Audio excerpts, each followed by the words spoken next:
Om Namo Bhagavate Vasudevaya. Om Namo Bhagavate Vasudevaya. Om Ajnanatimirandhasya Jnananjana Shalakaya Chakshurunmilitam Yena Tasmai Shri Guruve Namaha. Shri Chaitanya Manobhishtam Stapitam Yena Bhutale Swayam Rupaha Kadamahyam Dadanti Swapadantikam Vandeham Shri Guru Shri Yuta Padakamalam Shri Gurun Vaisnavamscha Shri Rupam Sagrajatam Sahagana Raghunathanvitam Tam Sajivam Sadvaitam Savadhutam Parijana Sahitam Krishna Chaitanya Devam Sri Radha Krishna Padam Sahagana Lalita Shri Vishakhanvitamscha. Hey Krishna Karuna Sindho Dinabandho Jagatpate Gopesha Gopika Kanta Radha Kanta Namostute Tapta Kanchana Gaurangi Radhe Vrindavaneshwari Vrisabhanu Sute Devi Pranamami Haripriye Vanchakalpatarubhyascha Kripa Sindhubhya eva cha Patitanam Pavnebhyo Vaishnavebhyo Namo Namaha. Namam Vishnupadaya Krishna Presthaya Bhutale Srimate Bhaktivedanta Swaminiti Namine Namaste Saraswate Deve Gauravani Pracharine Nirvisesha Shunyavadi Paschatya Deshatarine Jai Sri Krishna Chaitanya Prabhu Nityananda Shri Advaita Gadadhara Srivasadi Gaur Bhakta Vrinda Hare Krishna Krishna Krishna Hare Hare Hare Hare Rama Rama Rama Hare Hare. Hare Krishna. Hare Krishna, dear Sundar Gopāl Prabhuji. Please accept my humble obeisances. All glory to Srila Prabhupada. Hare Krishna, dear devotees. Thanks for joining in. So far, we are 8 of us. I think just 3 minutes into the session. With next 10 minutes, I think we're expecting more devotees to join in. Meanwhile, I'll just give a quick reminder in all of the channels so that everybody will join in soon. But meanwhile, if you have any questions, it's a good time to start and open the floor for the session and keep the ball rolling. I think Prabhu is already there and he can take the session forward. So please feel free. Hare Krishna Prabhuji, please take the session forward. Meanwhile, I'll just give a quick nudge to everyone to join the call or join the session. Hare Krishna. Thank you very much. Hare Krishna, thank you very much for coming online. So anybody got any questions that we can start off with? That'll be very kind of you. Yes.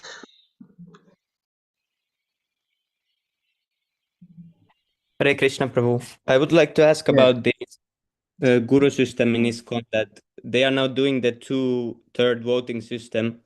So is this like completely their own creation and idea, or is something like this even little bit mentioned in anywhere in Prabhupada's words or somewhere? Or did they just completely create the two-third vote system? Yeah, definitely they created their own because Prabhupada never initiated any gurus to be voted in, you know. Yes, Prabhu. Understand? So gurus are not voted in. Gurus are only ordered by their previous guru, you know. Yes, So Prabhu. that verse is there. You can see this verse.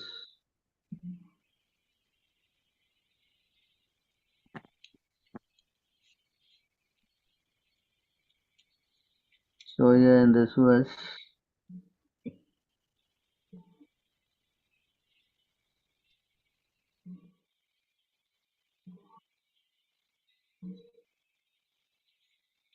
so here one should take initiation.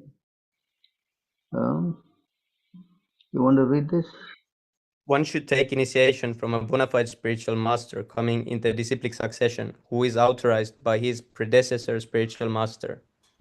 Yes, See Prabhu. that? But what they are doing is not authorized at all, you know. Because Prabhupada never gave any permission to anybody to become gurus, no? Yes, Prabhu. Yes.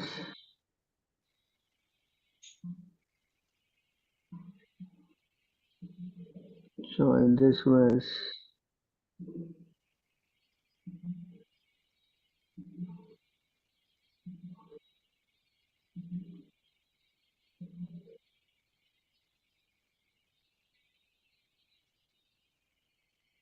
one cannot be ordered, you cannot become a guru by any ecclesiastical body, you know. Mm. So there's no question of somebody, a group of, what do you call that, GBC or whatever body voting in a guru. That's not possible, you know. Yes, Prabhu.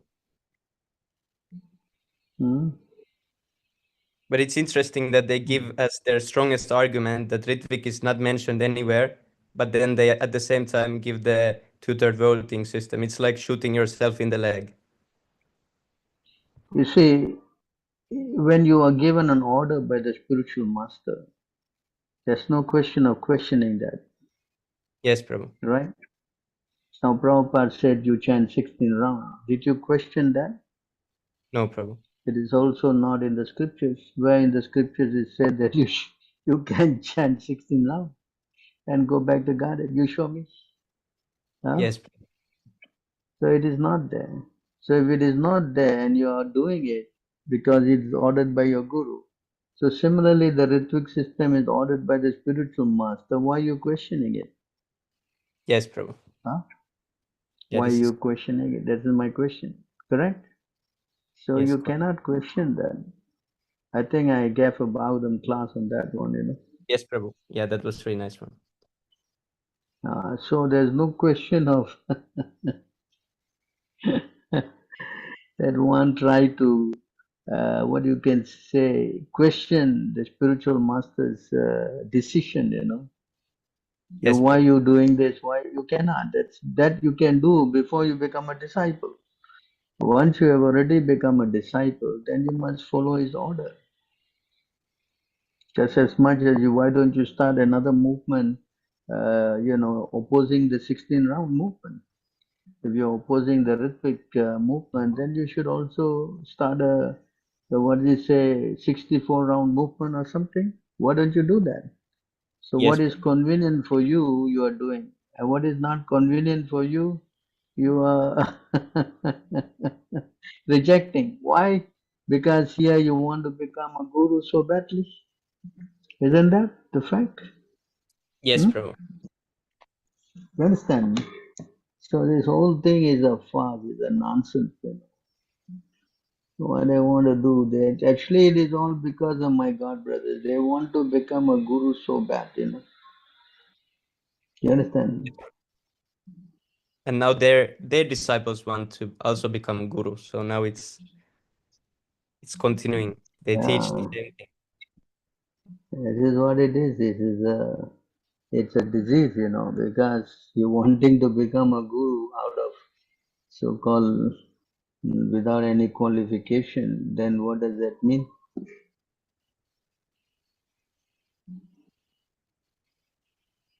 Huh? Yes, Prabhu. It's like someone wanting to become a pilot without going through the qualification. That's a fact. They just want to, cheat people, you know. Huh? That's the whole idea because they want some puja, some pratishta. These all are weeds, you know, growing in one spiritual life. And unless one is advanced, he cannot see them, and then he wants to, what do you call that? Huh? He wants to take the credit, he wants to enjoy. It all started with Tamal, Tamal was the rascal who did all these things. Yes, And he Prabhu. led the pack. He led the pack. And these people, either you follow or you revolt. So if you revolt, then you're fighting against the system. So, if you can type the word ecclesiastical for me, I think the word will show me which verse it is. I'm trying to find that verse, with the word ecclesiastical body. Somewhere along these verses, I don't seem to find it. Can someone help me on that? You type the word ecclesiastical. I think it's CCRE 135 purport, maybe. I'm sure it was around there, kind of a 135. I thought I saw it there. It says that Sri Jiva Goswami advises that one not accept a spiritual master in terms of hereditary or customary social and ecclesiastical conventions. Yes, yes. So when you say ecclesiastical, it also means that, it is here. Thank you very much. Yeah, I can never missed it up. So this means that even like a GBC body cannot have a 2/3 majority to elect a guru, It doesn't Yes, work like that. Yeah? No out of hereditary. That means like, your, it's like some kind of a seminal guru. So that's not yes, the method. It's only that you can become a guru if you are ordered by your guru. That is the norm. So what the GBC are doing, appointing or electing, it is not authorized at all. And as a result, now they come up with a clever definition to safeguard their so-called position. They said the guru that we are appointing, it may not is not according to our, what's say authorization. It's your what we say decision.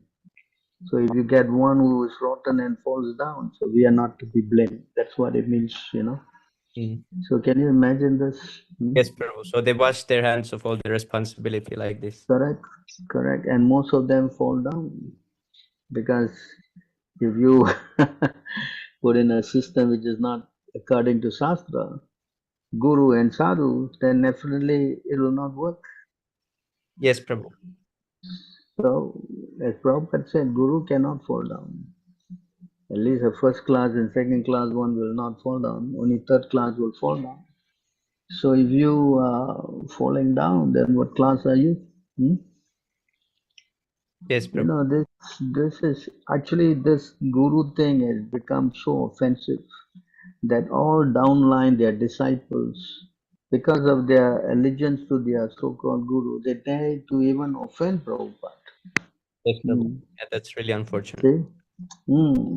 So in other words, they are creating a lot of devotees who will become offensive to Prabhupada. And what will happen to their spiritual life? What will happen? Disaster, So Prabhu. this is a sad story, And that's why Tamal wrote in the Topakanya, me and my God brothers have done the greatest disservice. That's a fact. Because spiritually you're ruining everybody to become offensive to Prabhupada. So what would be their status? What would be their position spiritually? Spiritually they will become very offensive. How they will grow spiritually? If you offend the supreme acharya in our movement, it's very pathetic. Yes. Yes, Prabhu. Mm.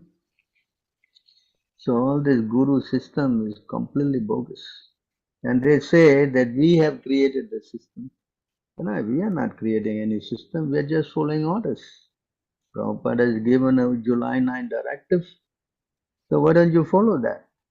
Huh? Why? Yes, Prabhu. It's a good question. Huh? It is not created by us. A particular question was asked on May 20. What to do when you are no more here? Is it not? Yes, Huh? Prabhu.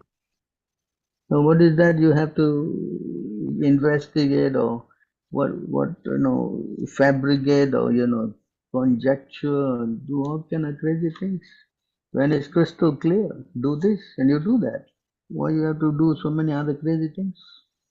Hmm? Yes, Prabhu. It's really clear, Hmm. actually. Yeah, because they are offensive. They want to take the position of guru unauthorizingly. So what will be the consequence? The leader of that Tama, he died in terrible crash. Right? Yes, Prabhu. Yes, see. Yeah. I But think there's a verse. wa- He was says, he in like in hmm, proper level before Prabhupada left? Or was he like this from the beginning? he was always very authoritarian, always pushing everything. He had one sannyasi killed, because the sannyasi, he was kind of a, what is the word? Kind of put him on the spot, so badly that sannyasi committed suicide. Hmm. Yeah, I So heard. this Yes. person, yeah, this person has a notorious background, And I stayed with him. I worked with the guy. I know how he's very, very unreasonable at times. So did he like manage to change the other 11 or the 10, or did they also have the tendency, or did that come from Tamal? Because So all when nine of them. Prabhupada left, he came out of the room with this July 9 letter, and he was saying, "See, now we are gurus." Hmm. And he showed the letter to Jayadvaita. So when Jayadvaita got the letter and he was reading through it, he said, "But this doesn't say you're guru." No, no, Hmm. you don't know. You don't know. We are gurus. In other words, he pushed it through. Hmm. Yes, Prabhu. Okay, now I understand. You understand? He made all the 11, toe the line. Yes, Prabhu. You understand? So of course, if you are given such a position, if you are not very strong, you will also jump in the bandwagon. Yes, Prabhu. Yeah. Hmm? And that's what happened. You see, so it is very unfortunate. And this one man, as a result of this one man, the whole movement is now heading to a big disaster. Yes, Prabhu. Hmm. It's a sad story. What to do? Of course, we are trying our best. And those who are fortunate will come. Those who are not fortunate, then what to do? Hmm? Yes, Especially those who have taken shelter of these crazy gurus. Now they become very fanatical. yeah, a lot like that. Hmm. They are the most hardest to explain this to. Not only that, they have taken control of the whole asset of Prabhupada.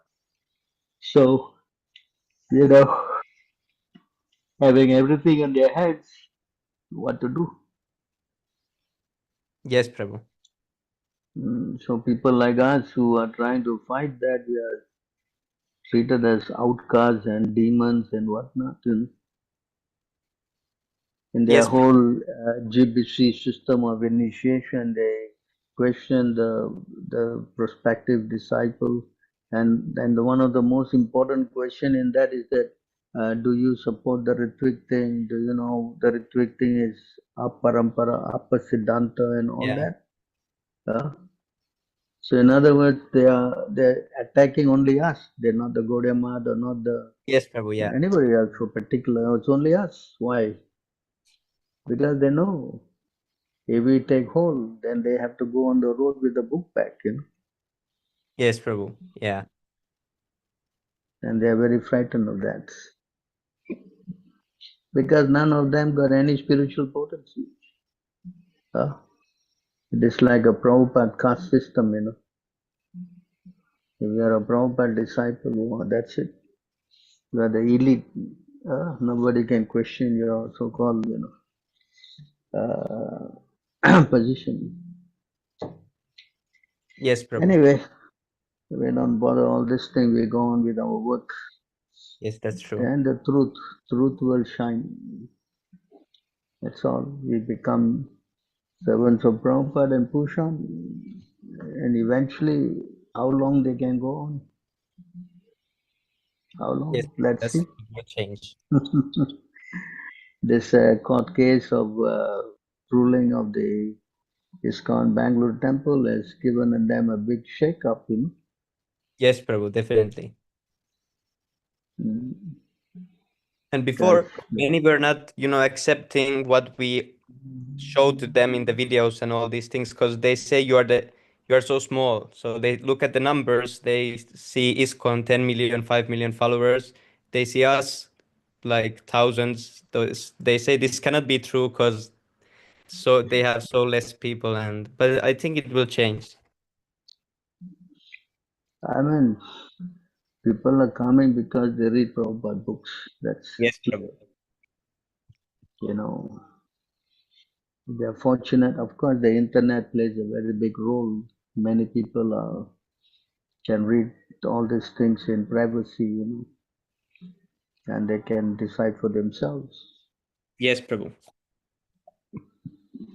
So that's where we are expanding. Actually, in the early days, it was very difficult for us. There was no internet, and we had to distribute these books, So it was a tough challenge. Yes, Prabhu. Yeah, I can imagine. Mm. They would attack us. They would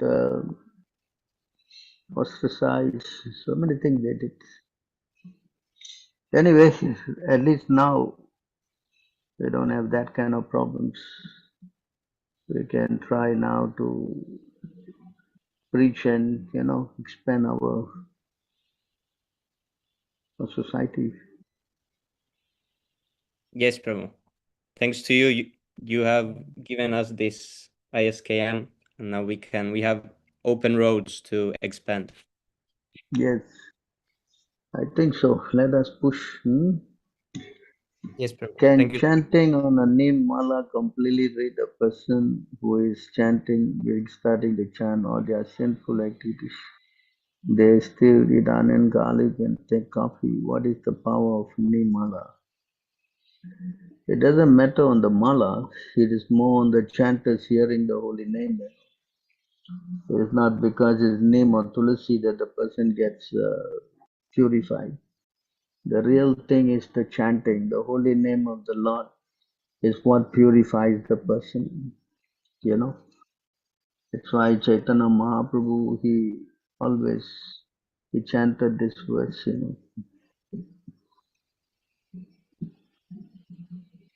that I think you all also chant Sisastaka prayer.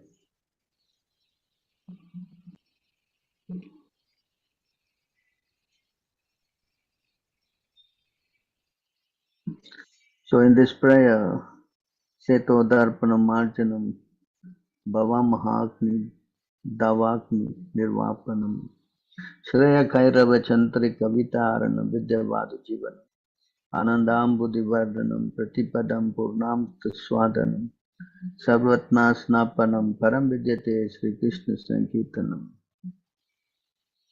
Let there be all victory for the chanting of the holy name of the Lord, a name of Lord Krishna which can cleanse the mirror of the heart. You see that point here? And stop the miseries of the blazing fire of the material existence. So the chanting is what actually cleans a person's heart. It's not the beads. So that you have to understand.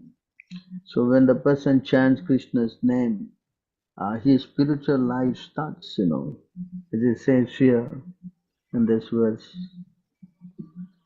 The chanting is the waxing moon that spreads white lotus of good fortune for all living entity. It is the life and soul of all education, the chanting of the holy name of Krishna expands the blissful ocean of transcendent life. It gives a cooling effect to everyone and enables one to taste full nectar at every step. So this is the process. In Kali Yuga, nothing else will work except this chanting. So if a person takes up the process, then it doesn't matter, it is the process of chanting rather than all the, mala or the for the matter, environment, whatever. The main thing is the chanting. Yes. Yes, Prabhuji. Thank you. So is chanting on Nirmala more like just an etiquette? Because It I've is seen just it in some, I would say a tool to help you, So the beats are important. So for a person who is new, we usually give the nim beats, and then when he gets initiated, then he gets the tulsi beat, Okay, Prabhuji. Yes. I recommended to the Mataji to chant on name beats. She first started chanting on the clicker, and now she's chanting on the beats. Yeah, you just ask him to chant. Chanting is the main thing, especially Krishna's name, Krishna's name and Krishna are not different. So it's important, very, very important.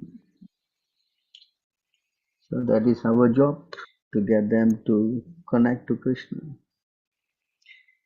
So the prayer of Vaishnava devotee more important than that of a Christian or Muslim, definitely, because the others are not in the Vedic system, whereas Hare Krishna is part of the Vedas,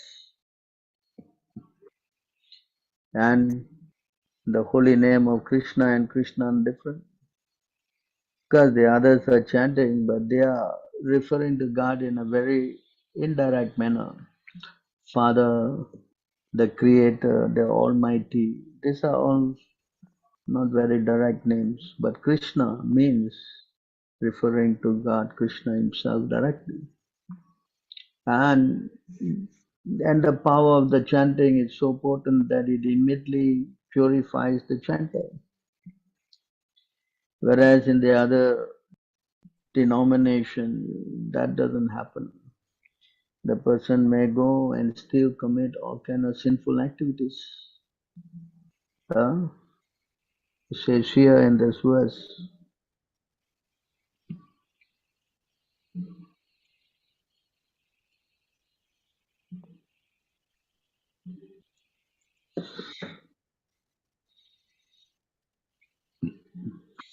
you want to read this? How can a religious system that produces envy of oneself and of others be beneficial for oneself and for them? What is auspicious about following such a system? What is actually to be gained? By causing pain to one's own self due to self-envy, and by causing pain to others, one arouses your anger and practices irreligion. Yes. Yes. So this is their problem, you see. They are sad story. You want to read this as well?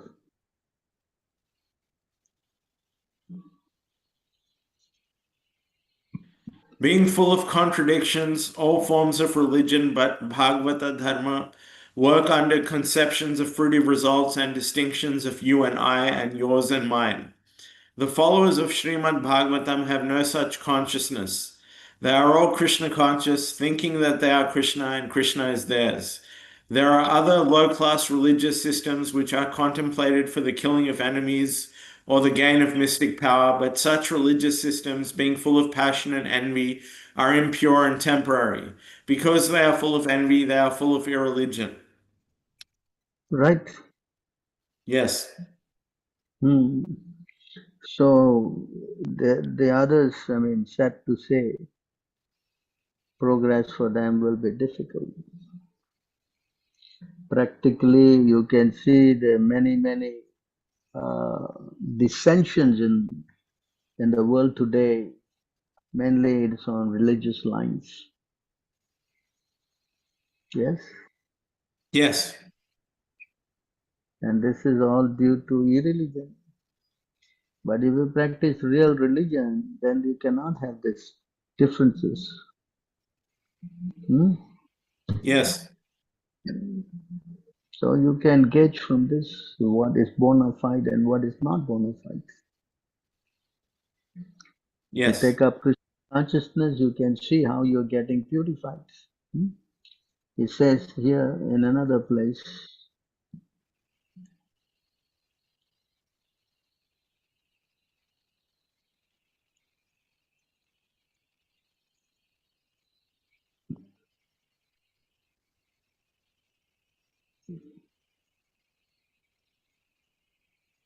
so in this verse you can read. All the demigods and their exalted qualities, such as religion, knowledge, and renunciation, become manifest in the body of one who has developed unalloyed devotion for the Supreme Personality of Godhead, Vasudeva. On the other hand, a person devoid of devotional service and engaged in material activities has no good qualities. Even if he is adept at the practice of mystic yoga or the honest endeavor of maintaining his family and relatives, he must be driven by his own mental speculations and must engage in the service of the Lord's external energy. How can there be any good qualities in such a man? Hmm? Yes. Yes. So it's very difficult for them to make progress because basically they are not connected to the Lord at all. Yes. Yes. So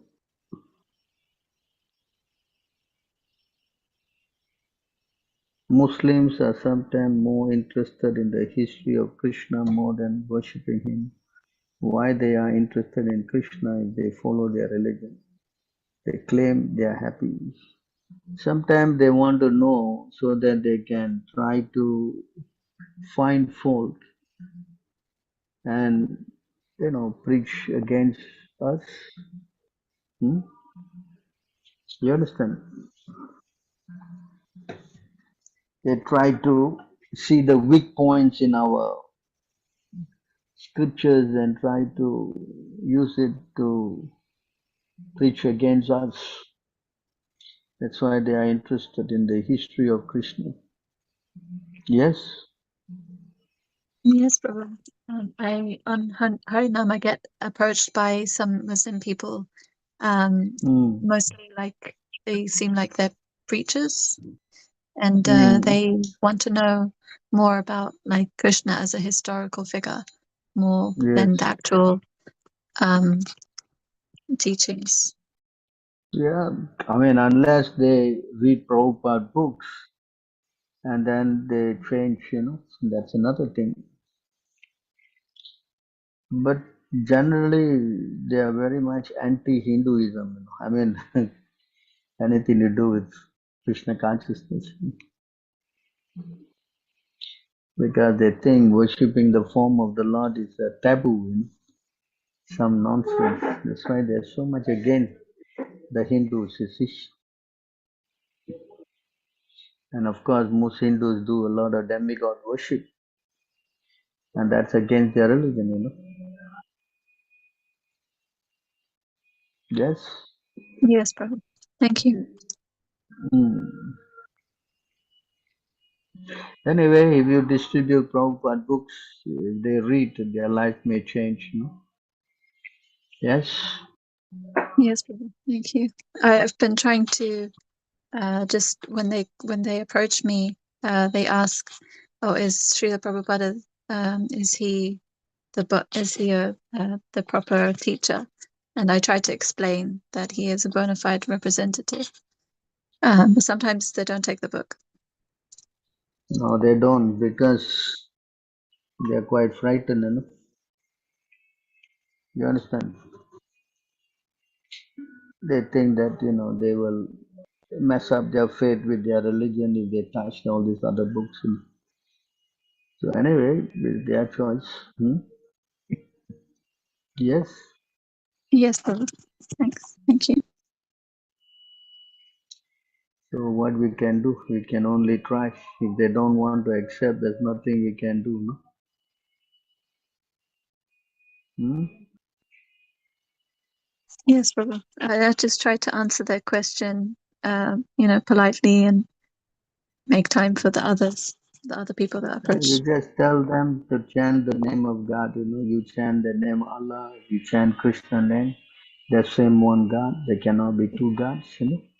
Yes. Yes, Prabhu. So in that way, you see how Prabhupada is also preaching. He will always preach in such a way that he wants them to amicably, accept, that you don't have the name of God, you can chant the name of Krishna. Correct? Okay. Yes, Prabhu. That's correct. That should be the way, some or other, you fight with them, it will become very difficult. Oh, yes, Prabhu. I try to avoid arguing with anyone, especially on Harinam.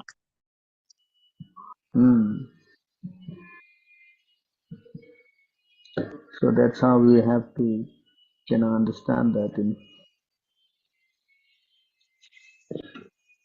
So your question about Vidura is Rohini's elder brother. Lord Krishna's father Vasudeva had 16 wives, and one of them, named Pauravi or Rohini, the mother of Baladev, was the sister of Vidura.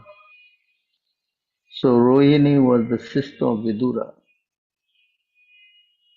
Vasudeva therefore was the husband of Vidura's sister, and thus they were brother-in-laws. Vasudeva's sister Kunti was the wife of Pandu and Vidura's elder brother, and in that sense also Vasudeva was brother-in-law to Vidura. So I guess it is not that, I guess Vidura's sister, that means there were three brothers and one sister. I'm not, I mean, it here states here, Prabhupada is writing it. Yes.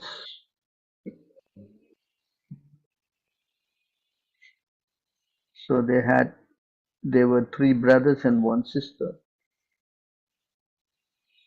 I thought there were only three brothers only. I also thought so, but now here Prabhupada is mentioning.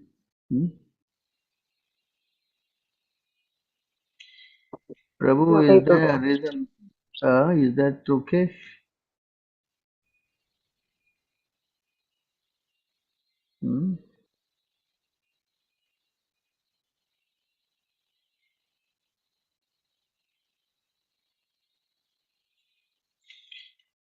So I guess we have to accept the fact that is written here.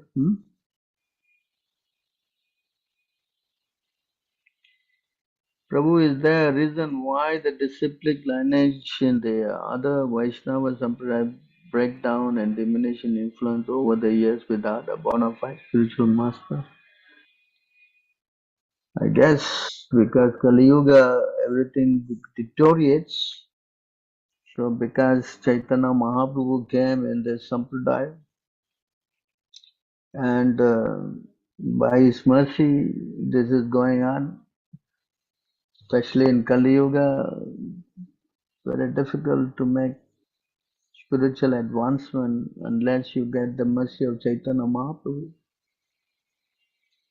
So at one point you have to understand in Kali Yuga everything breaks down.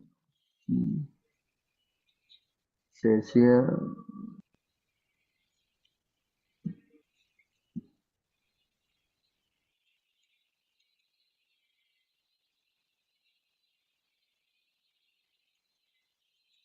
think so. Let me check. You can see here, this was Sukadev Goswami said, then, O king, religion, truthfulness, cleanliness, tolerance, mercy, duration of life, physical strength and memory will all diminish day by day because of the powerful influence of the age of Kali. So this definitely will affect everybody. It's also affecting our movement also, is it not? Yes, Prabhu. Correct?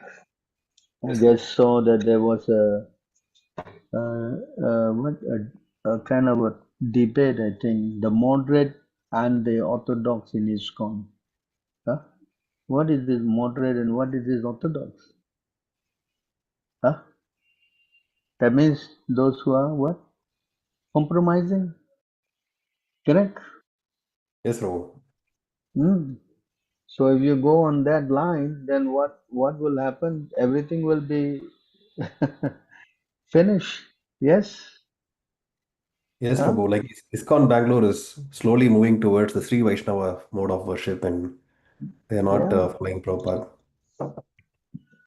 So as long as you don't follow strictly, then everything is finished. Correct? Yes, Prabhu. Just like all the sampradayas, many of them are eating onion, garlic, coffee, tea. Huh?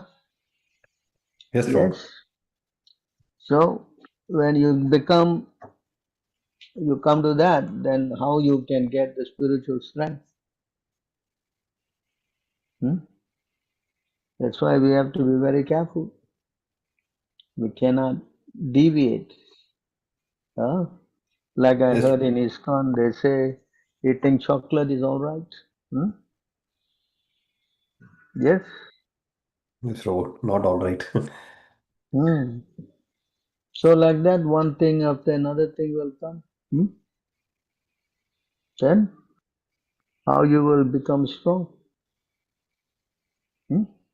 So over the years, I mean the Ramanujas are at least about 1,200 years.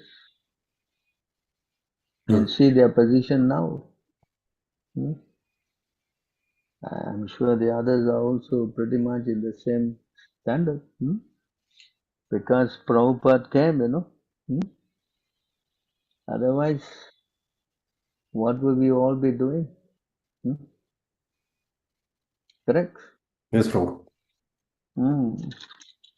So, we have to thank Prabhupada for giving us the strength. Yes, Prabhu. All glory to Srila Prabhupada. Yes, Prabhu. So, let us become serious. Yes, Prabhu. Is Definitely. Prophet Muhammad and Lord Jesus Christ bonafide? Are they pure? I think, I'm pretty sure Prabhupada said Jesus was pure. Well, of course, Prabhupada was always saying they were representatives of God to introduce a system of worship. So, just to encourage the others, But if you see the Chaitanya Charitamrita, he said otherwise. You can see here, says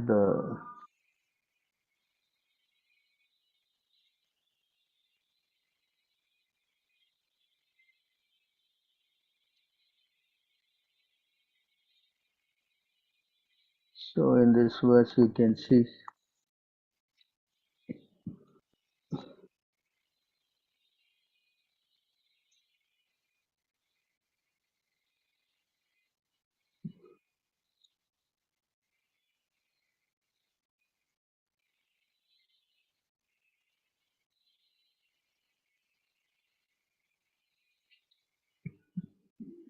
So you want to read this? Anyone want to read this?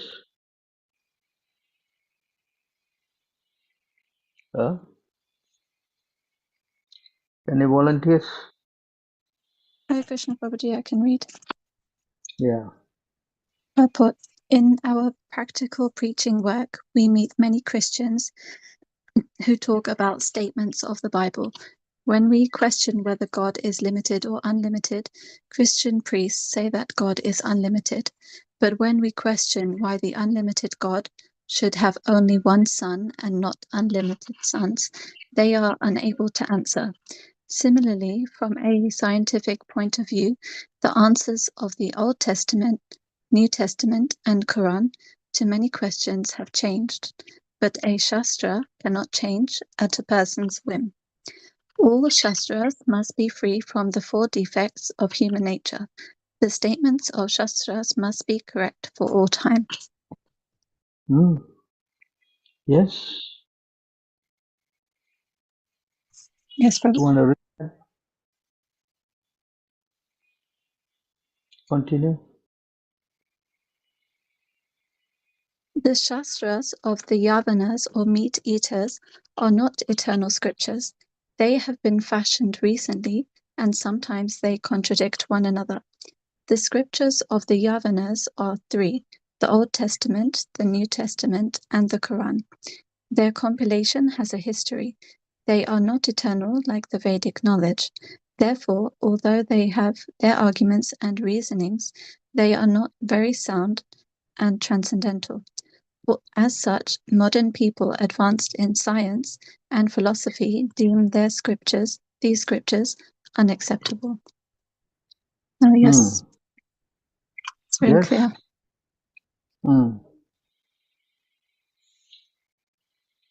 Because we don't want to go and argue with them.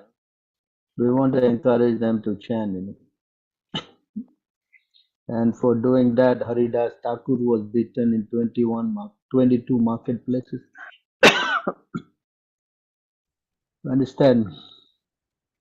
It can be very fanatical.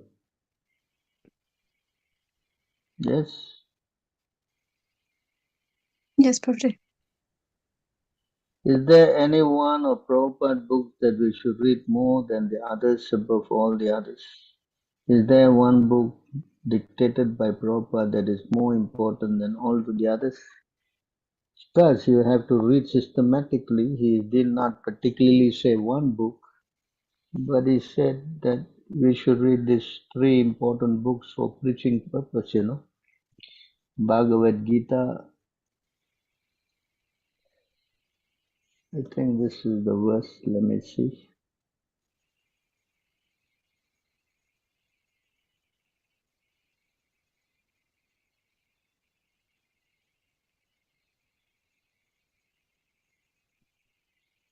He asks us to read these three books, Bhagavad Gita, the Bhagavatam, Chaitanya Charitamrita, and the Nectar of Devotion. These books are sufficient for our, spiritual advancement, for preaching purpose also.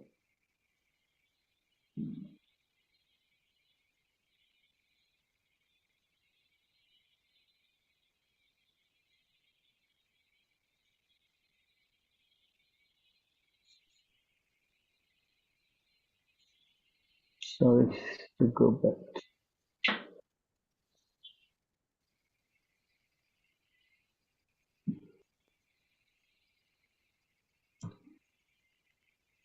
So here Prabhupada said, you want to read this? One should not partially study a book just to pose oneself as a great scholar by being able to refer to scriptures. In our Krishna consciousness movement, we have therefore limited our study of the Vedic literatures to the Bhagavad Gita, Srimad Bhagavatam, Chaitanya Charitamrita, and Bhakti Rasamrita Sindhu. These four works are sufficient for preaching purposes. So this is sufficient, these four books, So you just have to read them and read them again. You cannot say that, oh, I have finished reading and therefore I don't need to read again. No. It's also said here.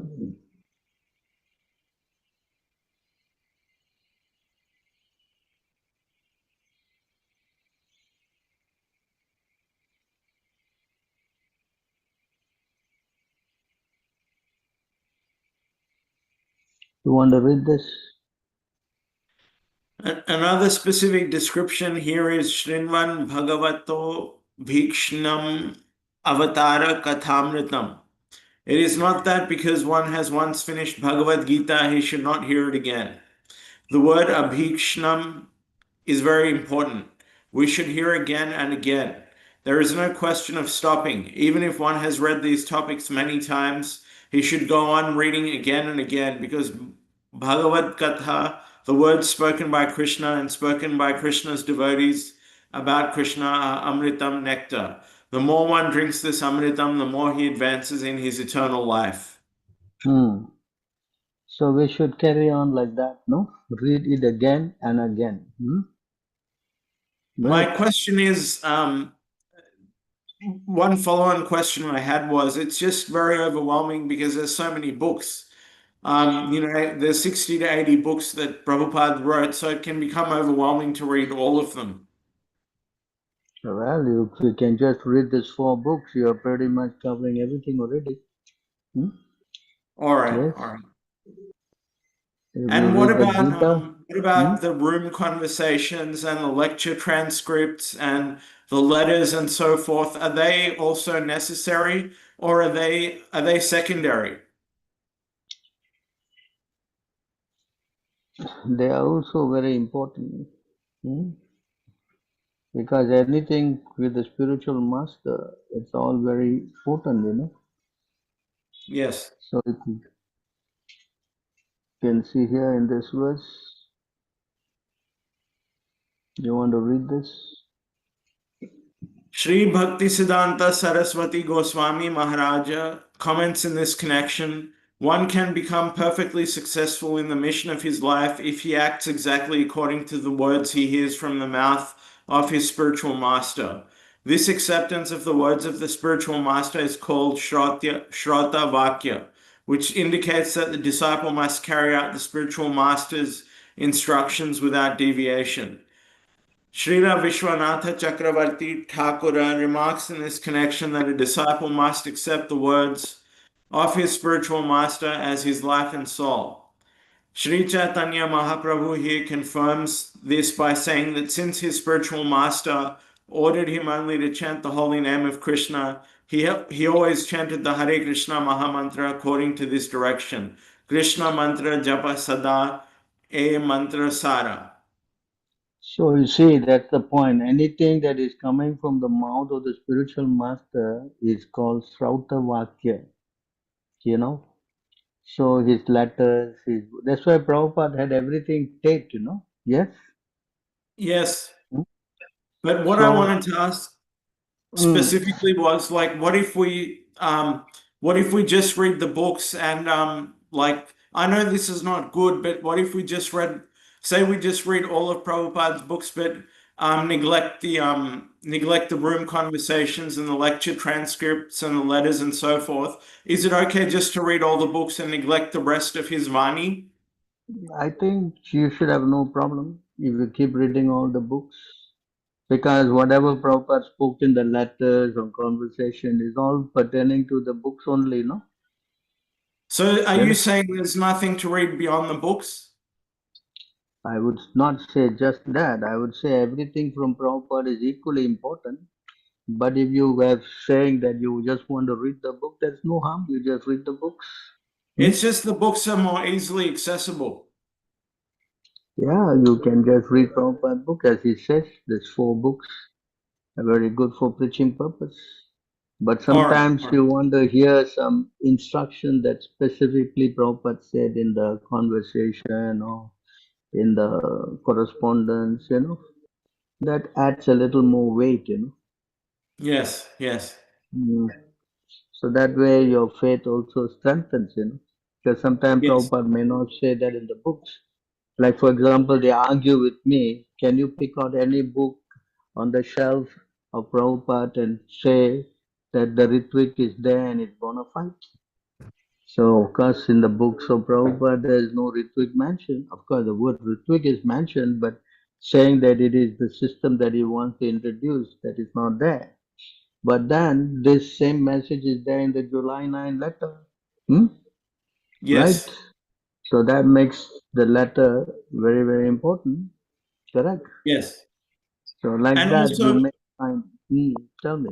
sorry, it's a bit laggy, so I don't know when you're speaking and when you've stopped. I'm sorry for interrupting. I just wanted to know, in regards to the lectures, like why haven't there's hundreds or thousands of lectures, and there's so much wealth of material in the lectures, and also besides that, there's room conversations and letter transcripts, and there's so much material. But I just wanted to know why has the BBT or maybe some other agency, why haven't they published the lectures? I mean, I do remember reading, sorry, not reading, I remember surfing and finding some lectures which had been published in the form of books, but that was a very limited printing. So I just wanted to know why the lectures and the room conversations and so forth, why haven't they been widely printed?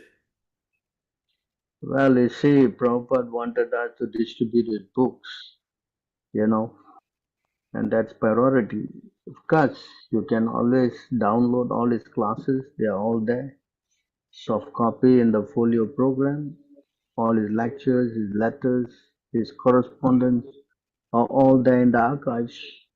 So if you want to take some portion out and you want to print, there's no harm about that, provided you get your permission. That's all right, but why haven't the complete archives, why hasn't every single thing been published? Yeah, if you can, we want them to do, but it's in their hands, it's not in my hands what they want to do. Yes, Yes, correct. yes, So whatever we got, we use them. For example, now we have access to all the correspondence and all the letters and all the conversation. So we are not lacking of them. So if you need any information, we still can, go and pick them out. Is it? So no problem. all right. Yes. And in regards, yes, and in regards to the Ritvik instruction, how come that's Hmm. not actually in the books? Like if something is that important, then how come that hasn't been published in the books? Because the books Prabhupada wrote about the philosophy, the what do you call that? About the philosophy and his, the purports are from the acharyas, all the acharya, Vishwanath Chakravarti and the various acharya, Jiva Goswami, he looks at all the purport. I mean, they are kind of a commands, and then he sums it up in the purport. You Yes, understand? So, but this ritual system of initiation, he wanted to implement in ISKCON after, particularly when it's no more here. So that comes as a directive. That's why just now you read this word. You see this word here? Spiritual master is called Shrauta Vakya. You understand this? Huh? Acceptance of the words of the spiritual master. So for a disciple, whatever instruction the spiritual master says is good. If he puts in the book, or he puts in the letter, or he puts in correspondence, or he speaks to somebody, it is very important. You understand?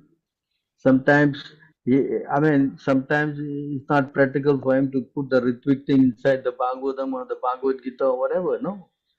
Huh? yes, You follow, but if you read in between the lines, you will also understand, For example, you see in this verse,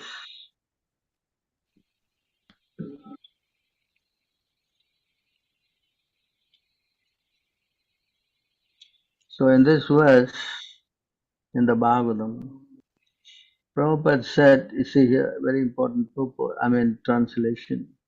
O Lord, who resemble the shining sun, you are always ready to fulfill the desire of your devotees. And therefore you are known as the desire-tree Vancha Kalpataru. When acharyas completely take shelter under your lotus feet in order to cross the fierce ocean of Nissan, they leave behind on earth a method by which they cross. And because you are very merciful to your other devotees, huh? Because you are very merciful to your other devotees, you accept this method to help them. You understand this yes, translation?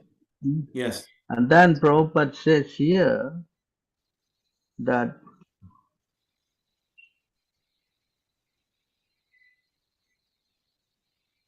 so he says here, that 16 rounds, the 16 rounds, you see, that's, you understand this verse here?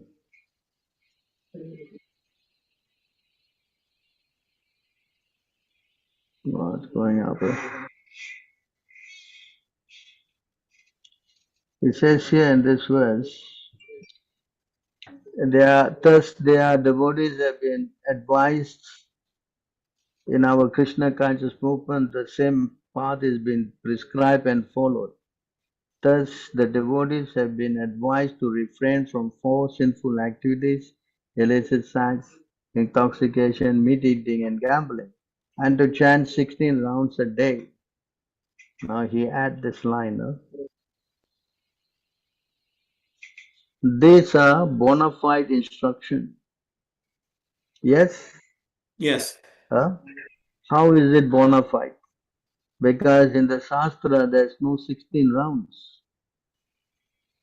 In Yes. fact, in the Shastra it says 64 rounds. Huh? There's no Yes. 16 rounds. So Prabhupada saying here, he had the word bona fide instruction. How it became bona fide instruction? Then he says here, because he is the Acharya Sampradaya. This is method.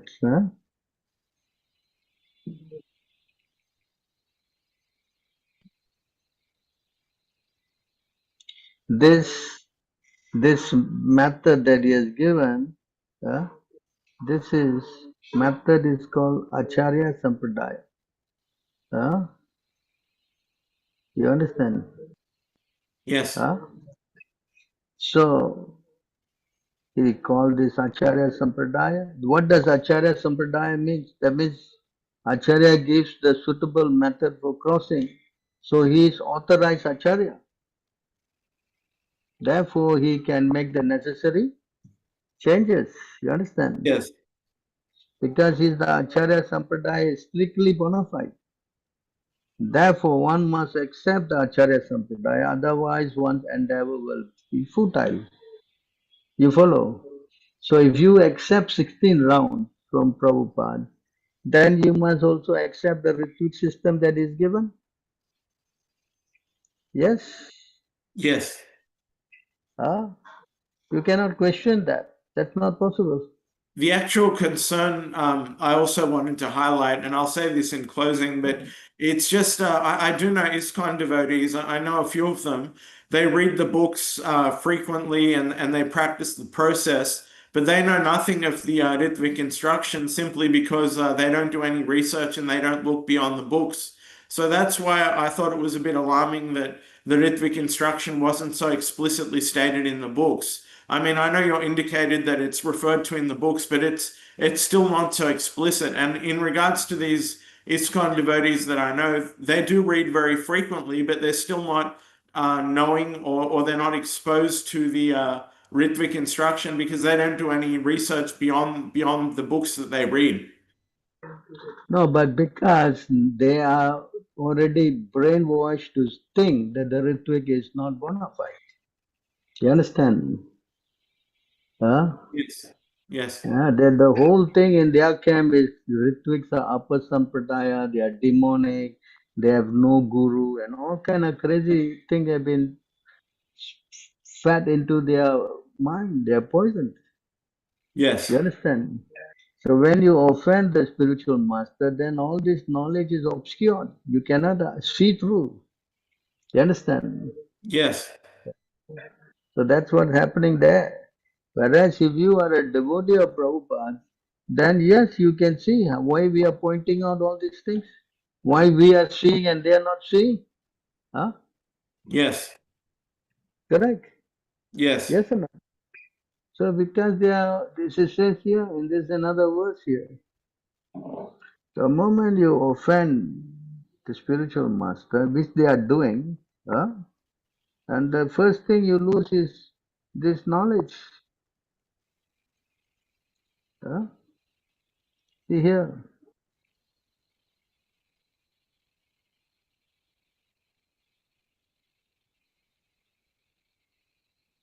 When all the students they resolve criticizing Sri Chaitanya Mahaprabhu, their intelligence is spoiled. You see that?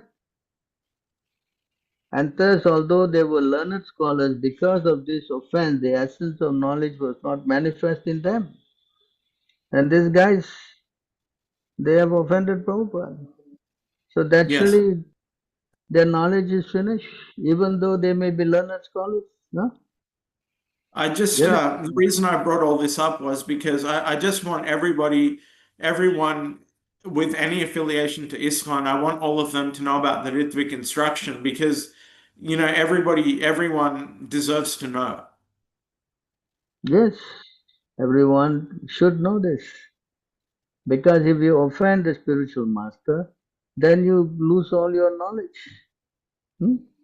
Yes. Correct? Then what you can understand? You can read Prabhupada books over and over and over again, but it will not manifest. Yes. Yes. You understand? Yes. This knowledge will not manifest. You'll be finished. Yes. Yes? And Yes. that's what's happening in their camp. They cannot see. They cannot understand nothing. Yes. Yes. This is the problem. If you offend the Guru, then everything is finished.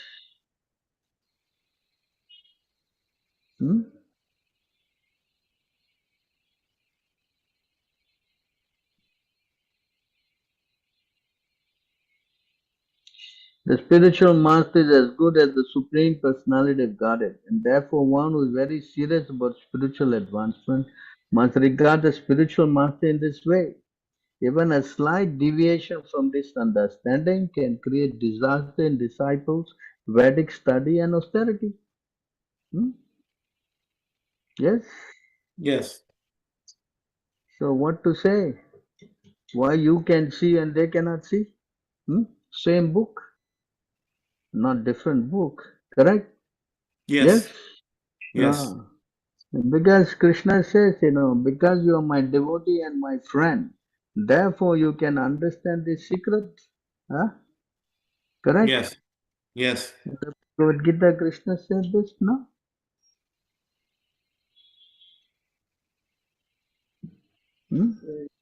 Yes. This very ancient science of the relationship with the Supreme is today told by me to you because you are my devotee as well as my friend. And therefore you can understand this transcendental mystery of the science. Now if they criticize Prabhupada, then how can they become friend of Krishna? Impossible. So therefore, because of their offense, they cannot understand the secrets. Yes. Rahasyam means secret, mystery, So that's the problem. And therefore, they are conjuring so many crazy things in ISKCON. So many new things are coming out. Yes, every day. Yes. Oh, speculative. And nobody is happy. Yes. Gurus are falling down, having sex with children, and doing so many crazy things. What kind of a movement is this? Yes. Very disgusting. Yes. Yes. So why all this happened? Yeah, because the moment you offend the spiritual master, then you will fall down. That's Yes. inevitable. Yes. Yes. Yes. So therefore, if you fall down, how you can understand anything? You have Yes. to reconnect yourself. Then yes, again, the spiritual energy will flow. Yes, Simple. Prabhu. Yes. Yes, Prabhu. If you go with these misleading guys, then you are boarding a stone boat. You remember the Yes, stone Prabhu. boat? Many times we have quoted this stone boat thing. Leaders who have fallen into ignorance and mislead people by directing them to the path of distraction as described in the previous verse are in fact boarding a stone boat and so too those who were blindly following them. A stone boat was unable to float and sink in the water with passengers. Similarly, those who mislead people go to hell and their followers go with them. Hello? Yes, yes. Not my words, huh? Yes? Yes, Prabhu. In fact, those who are followers of these crazy gurus, they often become envious of Prabhupada. They even dare to criticize him. Yes. Question his integrity. A Shastra, I mean, the spiritual master word must be obeyed. You cannot try to question his authority. Then that's finished. Yes? Yes, Prabhu. How he can break the tradition, how he can introduce something which is not Shastra. You cannot question all these things, irrelevant. If you are a disciple, your duty is to follow orders. If you want to question, yes, you can do that. But before you take up the discipleship, then yes, you can question as much as you like. But after you have surrendered and become a disciple, there's no question of questioning. There's no question. Yes? Yes, Prabhu. Very unfortunate. You understand? Huh? So these guys, they think they're so smart. In fact, in the purport of 772, it is explained there that you cannot question,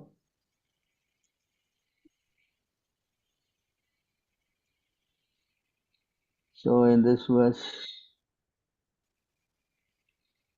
sons ought to render service to their father exactly to this extent. One should obey the command of the father or spiritual master with due deference, saying, yes, sir. Huh? You understand? Yes, what does deference mean? Deference means an order of the guru, no? Oh, right, okay. There should Yes. be no instant in which the disciple or the son say, this is not correct, I cannot carry it out. Huh? Hello? Yes. Yes, yes. Ah. So they are making a very big mistake, Yes. And if you follow them, what will be your position? Fallen, yes. Yes, very dangerous. Yes. Yeah. I don't think you want to do that. No, no.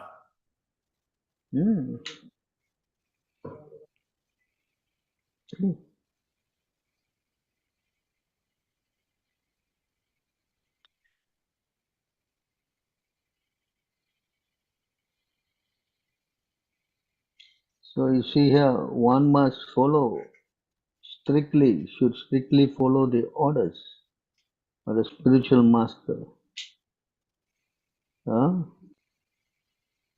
And in executing the duty of always chanting Hare Krishna. Understand? Here, you can see here. You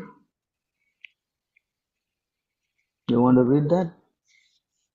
Only fools give up the service of the spiritual master and think themselves advanced in spiritual knowledge. In order to check such fools, Chaitanya Mahaprabhu himself presented the perfect example of how to be a disciple.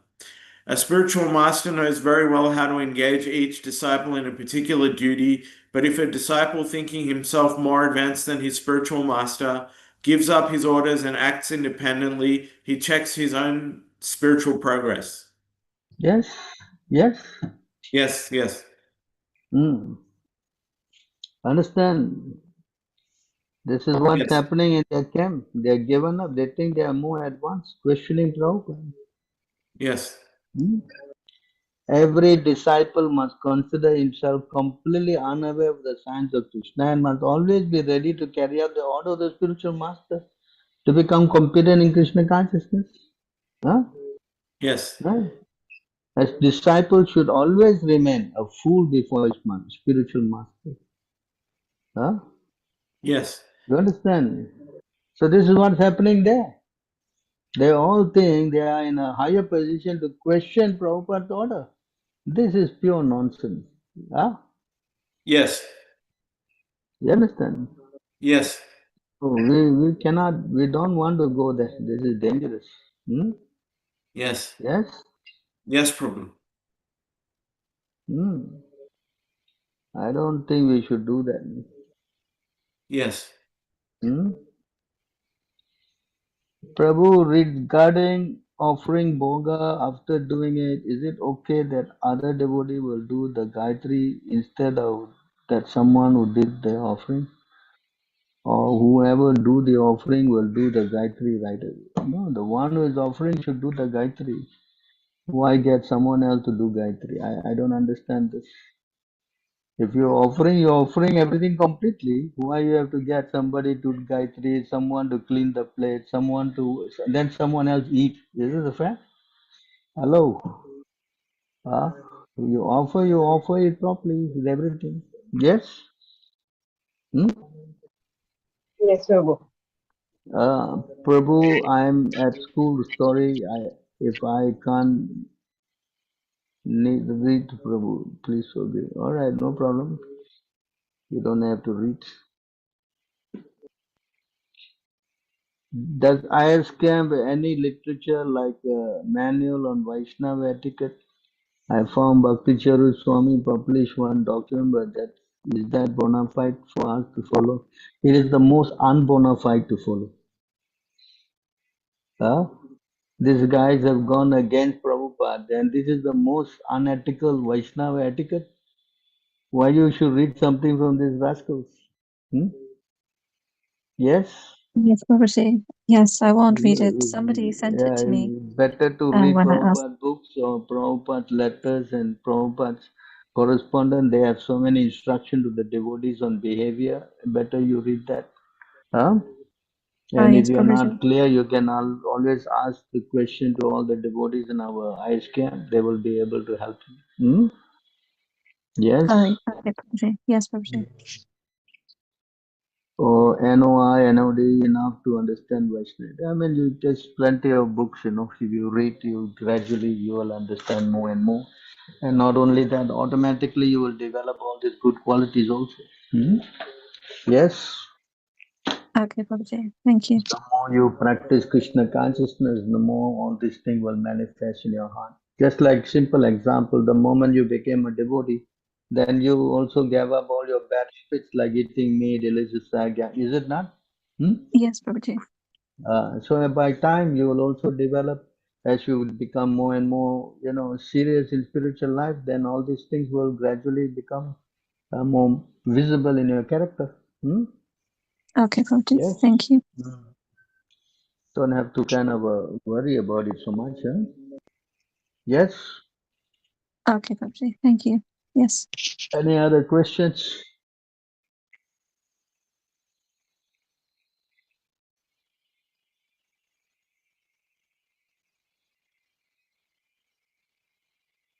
You can I have a unmute question. yourself. Yeah. Yes, you can I unmute it. wanted to ask, I mean, throughout the course of one's life, if someone accrues a mixture of papa and punya in terms of karma, if someone accrues throughout their life a mixture of papa and punya, then how does that manifest later on? How does it, and particularly what I want to know is how does it manifest if it's a mixture of both?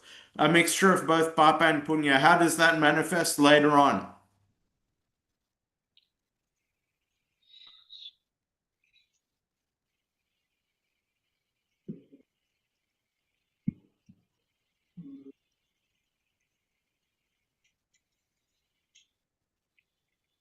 You want to read this purport? Srila Bhaktivinoda Thakur explains this point. Is this bhagya, fortune, the result of an accident or something else? In the scriptures, devotional service and pious activity are considered fortunate. Pious activities can be divided into three categories. Pious activities that awaken one's dormant Krishna consciousness are called bhaktya unmukhi. Sukriti. Pious activities that bestow material opulence are called Bhogan Mukhi Sukriti. and pious activities that enable the living entity to merge into the existence of the Supreme are called Mokshonmukhi Sukriti. These last two awards of pious activity are not actually fortunate. Pious activities are fortunate when they help one become Krishna conscious. The good fortune of Bhaktya Unmukhi is attainable only when one comes in contact with the devotee. By associating with the devotee willingly or unwillingly, one advances in devotional service, and thus one's dormant Krishna consciousness is awakened. So here this is about pious activities. Sinful activities have no place in devotional service. You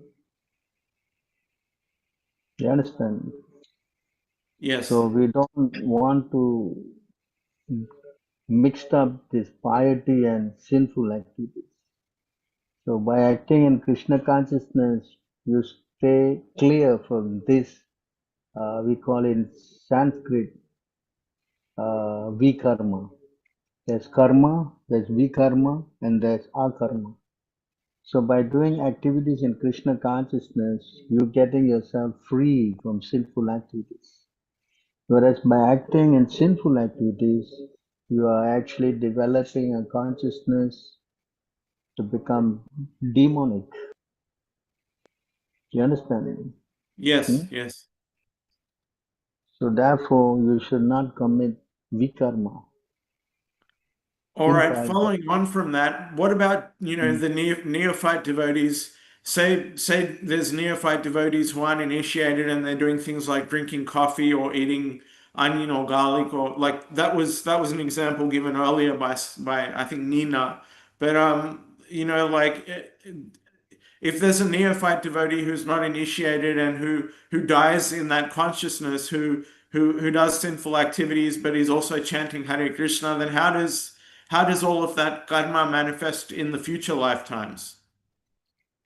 There's one offense in number 7, to commit sinful activities while chanting Hare Krishna. So if he continue doing that, then he cannot awaken his love for God. You understand? So number Yes. 10 offense is also uh, not very appropriate. You understand? Yes. Yeah. So it says here, you want to read this? Yes. If a devotee once utters the holy name of the Lord, or if it penetrates his mind or enters his ear, which is the channel of oral reception, that holy name will certainly deliver him from material bondage, whether vibrated properly or improperly, with correct or incorrect grammar, or properly joined or vibrated in separate parts. O Brahmana, the potency of the holy name is therefore certainly great. However, if one uses the vibration of the holy name for the benefit of the material body, for material wealth and followers, or under the influence of greed or atheism, in other words, if one utters the name with offenses, such chanting will not produce the desired result very soon. Therefore, one should diligently avoid offenses in chanting the holy name of the Lord. Is it clear? Yes, but what's not clear to me is that I've read in certain places that the the chanting of the holy name, it's supposed to kill the sinful propensities or sinful desires automatically and completely, gradually over time.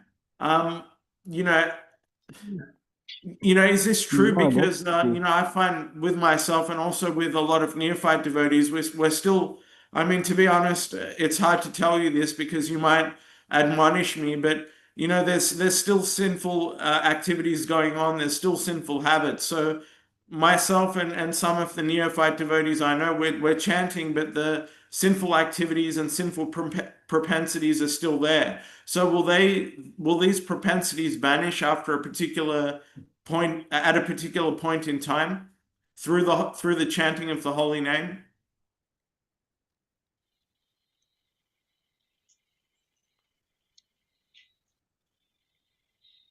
You want to read this?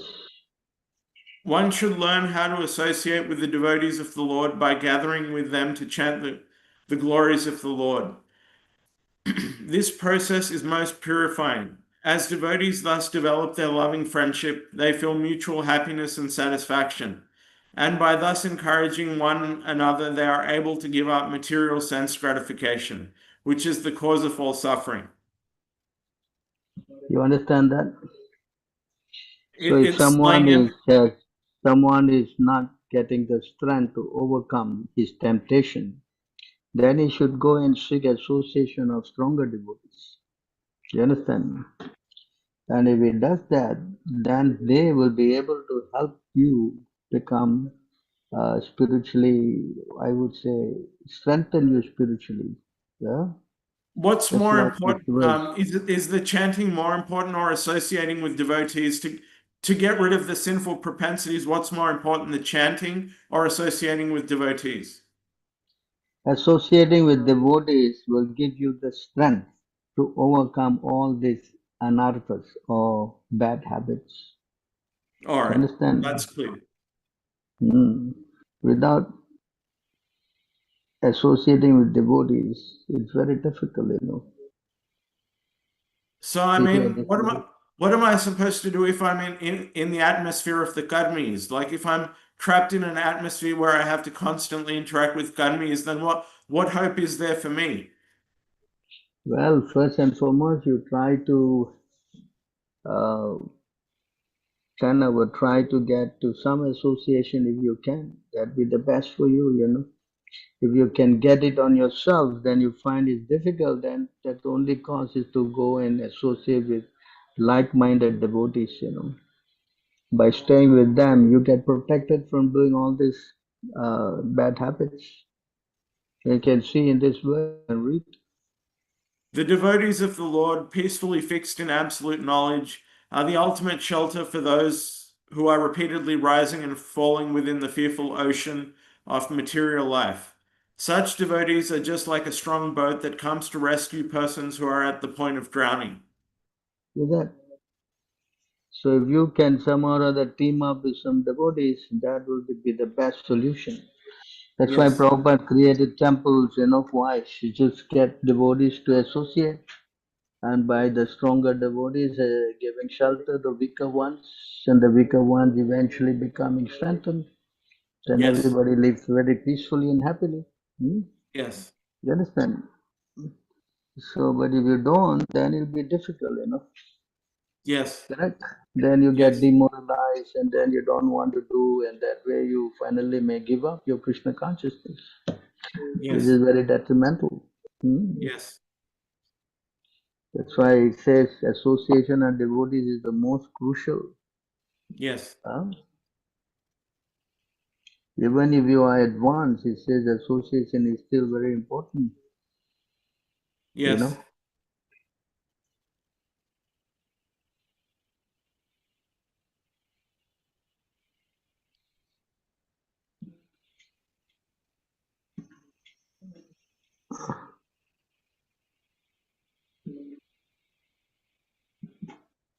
So here in this verse you can see, you want to read? Yes.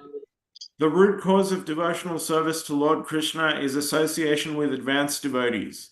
Even when one's dormant love for Krishna awakens, association with devotees is still most essential. Mm. Yes. Yes, Mm. So you have to try for that. Even though you cannot do it full on, but at least go somewhere and spend some time with them, no? Yes? yes, but following on from that, I just wanted to know, like I try to associate with and I think people are aware. I mean, I really try to associate with spiritual people. Like I can't associate with ISKCON devotees or Mayavadis or anyone like that, but I attend churches and mosques and I attend with the Christians and participate with the Christians and the Muslims. But I find their association isn't helping, and I just wanted to know why being around, like, say, Christians, why isn't that actually helping me?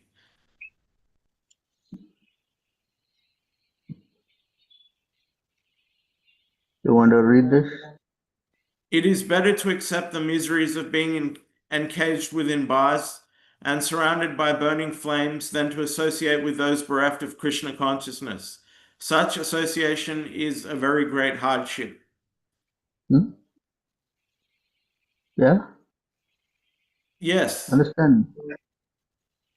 So you have to associate with devotees, Cannot associate with these Christians and the Muslims and all that. It is not advisable. It doesn't help. I Yeah? just don't know why. It doesn't help at Mm. all. No, you try if you can, you find difficult. I think we have our temple there near Brisbane, Sunshine Coast. Not Sunshine Coast, yeah. You can go there for a few days and come back if you can. Otherwise, if you can save enough money, you can take a trip to India and be with our devotees there, or you can come to Singapore and also spend some days here. That would be very helpful for your consciousness, Yes. Hmm? Yes. So you try. This way you can become strong spiritually. But of course, flying from Australia is a little difficult, but you can try, Hmm? It's not the finances that's the problem. It's just my own limitations. Like I've got a lot of restrictions on me at the moment. I can't really travel or do anything significant like that. It's just it's not finances is not the problem. I've got other priorities at the moment. So you try if you can take a break for a few days, it will also be very beneficial. Hmm? Yes. Yes? Hmm. Yes, Prabhu. You try. Hmm? All right. All right. Any other questions?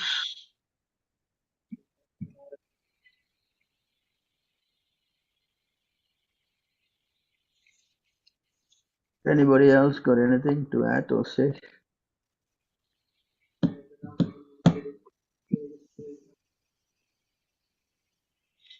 Okay, nobody have any more. Thank you very much for all your kind association. Thank you for joining Thank us. Thank you very much, Prabhu. Dhanyavad. Thank Kripa you. Sindhu Pyari Vajapati Hare Krishna. Vaishnava Gladys. Bhagavad Srila Prabhupada.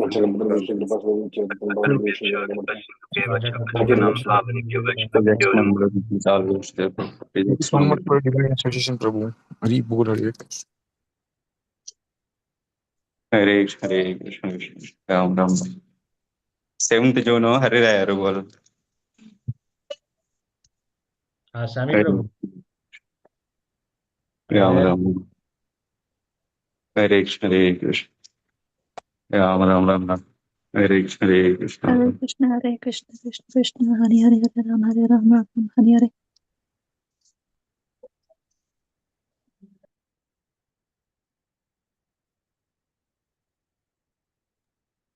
Swami Prabhu, we are waiting session now or what?